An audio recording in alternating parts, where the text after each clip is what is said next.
Dr. Tisa McGhee to weigh in. Among your 6 questions, pick one that you want to lead off with the answer with, and let us know why. Sure. Thank you so much for having me. Appreciate the Concerned African Women family. We have had a long-term relationship, as I mentioned when I first introduced myself a little while ago. But for those of you who don't know me, I'm part of this community. I've been here for going on 16 years, and part of what I know from being a lifelong social service advocate, for being a small business owner, for being an educator. I'm an associate professor at Barry University School of Social Work. So I come with my social work hat on. I hope you know that. Most of the people who do know me on this call know that that's my background. But so I come with a lens of systems, of evaluation, of data, of being accountable.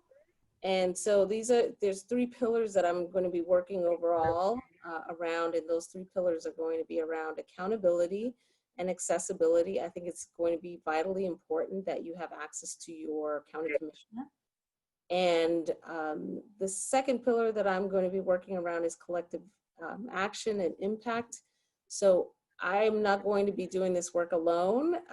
You know, as someone who is running for a first time for political office, I don't claim to know every answer, but I am darn well willing to look for the answer and make sure that I understand what the problem is. I'm very solution oriented and a coalition builder. So I think those skills make me uniquely qualified for this position. But going back to my pillars, the last one is around transformational change. And I think for us to move anywhere in this county, we have to be thinking outside of the box. We have to think about solutions that have not possibly been attempted here in Miami-Dade County before, and how can we actually make those work? So those are the 3 pillars: accountability, collective action, and transformational change. So all of my answers, the caveat is that it's going to have a social service lens, but looking at things through those 3 pillars. So the issues for me are the most important, and I think they're really interrelated and connected, is economic development coming out of COVID-19, and that was one of the other issues. What we realized is that it has shown a big spotlight on our disparities, right? So we know who has to show up for work for these vitally jobs. We know that we need higher paying jobs in order to be able to secure housing and affordable housing, because 30% of your income going to housing is out of control. And thirdly, it is related to our health. You know, again, COVID-19 already highlighted the health disparities that we're seeing in our communities.